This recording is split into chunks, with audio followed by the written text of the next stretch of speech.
The Betrayer by Kimberley Chambers. Read by Annie Aldington. Good night, you moonlight ladies. Rock-a-bye, sweet baby James. Deep greens and blues are the colours I choose. Won't you let me go down in my dreams, and rock-a-bye, sweet baby James. James Taylor, 1970. Prologue. July 2006. I'm very sorry, Mrs. Hutton, but we are talking weeks here, rather than months. Walking away from the hospital, I feel calmness within. My cancer has returned, and being told I'm riddled with it was exactly what I'd expected. Unless you've had the dreaded disease, you wouldn't know where I was coming from. Tiredness, lack of appetite, an ability to do the simple things that you once found so easy. The signs are plentiful. To put it bluntly, you just know when you're dying. As I sit on the bus, I gaze out of the window. Deep in thought, I watch the world go by. As strange as it may seem, I notice silly things. Mothers doing school runs in their luxury four-wheel drives. Children as young as 10 chatting away happily on mobile phones. Smiley, happy people who wouldn't know hardship if it smacked them in the face. Not wanting to become bitter, I turn away from the window and think about my own life. I take my pad and pen out of my bag and begin to make notes. Unlike most sufferers of cancer, I'm not that bothered about dying. Part of me would even go as far as saying that in some ways, leaving this life will be a relief. Happy people don't want to die. They are the lucky ones who are blessed with good times. I was happy once, but not now. For people like me, death spells an end to all of the suffering. I don't mean to sound like a manic depressive, but I've had years full of stress and turmoil, and I can't take any more. I've had enough, with a capital E.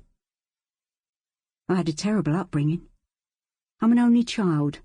My father left home when I was 3 years old. I don't remember him, and have never set eyes on him since. My mother was a dear soul, but died when I was 10, a victim of the same bastard disease that has now got hold of me. My aunt kindly offered me a home, and then gave me a dog's life. Living with a violent alcoholic, I was regularly beaten senseless. She treated me as her slave, and I had to beg for my dinner, like a dog, on all fours. At 16, desperate to escape her, I married the first bloke I laid eyes on. Tommy Hutton was his name. He was 21, and in my eyes cool, brash and handsome. I thought he was my saviour. How bloody wrong was I? Approaching my stop, I gingerly get off the bus and start the short walk home. I unlock my front door and put the kettle on. I'm tired, but determined not to sleep. There are questions I need answering, things I need to plan, stuff I need to tell. So many secrets and so many lies. To rest in peace, I need to tell and know the truth. Picking up my pen and paper, I talk out loud as I try to remember the past. I don't know how to start. Will I read this to anyone? Or even show them? I choose my first line with care.